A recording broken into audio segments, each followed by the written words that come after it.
Hello to you. This is Edwin Dearborn. Hope you're having a great morning. This is another edition of caffeinated content where I talk about great business ideas over a hot cup of coffee. And today I'm talking about digital dominance. How to build digital dominance, which really is another way of saying massive brand awareness. Do you know that 90% of Americans begin their search for any product or service through a search engine before going to an actual store?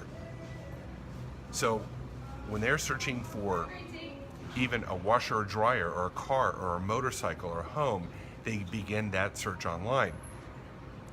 Which is important to note that if you don't have a presence, a really big presence across the internet, it's actually impossible these days to build brand awareness for who you are, who you work for, or what you do. You have to build digital dominance. Another piece of insight here. Google did some research about the habits of how people search, and they refer to this research as micro moments. You can go to the search engine, type in micro moments, or go to YouTube and watch videos about micro moments.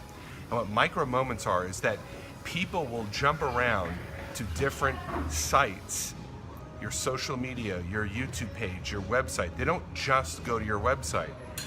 They visit your Instagram. They see if there's any press about you. They read reviews about you. They hop around and look at different sites and different properties digitally to kind of compose a picture of who you are. Because they know if they just read your website or just look at your videos, they know they may be getting a skewed view of you and not a complete picture. So they'll spend 30 seconds here and 40 seconds there and a minute here and maybe watch a video. And after putting together these micro moments, they determine whether or not they're going to do business with you. Hence, digital dominance.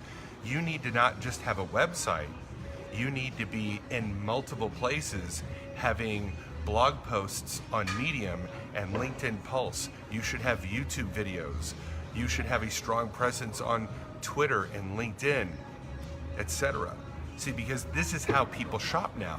They don't just go to your website. They just don't go to your video. They skip around and look at multiple locations to determine whether or not to do business with you. So if you really want to build brand awareness, then you're going to have to develop digital dominance across multiple platforms. Now, doing that can be overwhelming, and so you need a gradient.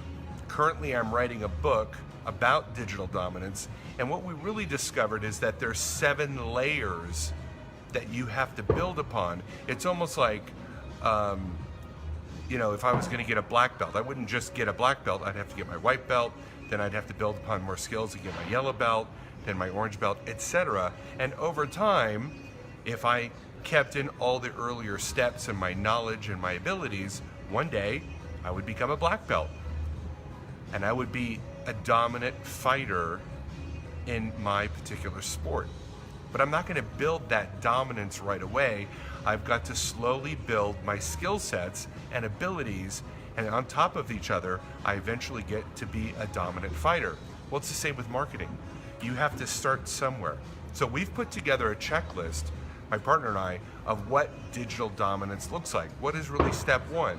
What's step 2? What's step 3? So if you're interested in this, reach out to me. My name's Edwin Dearborn. I'm the author of Power Branding Secrets.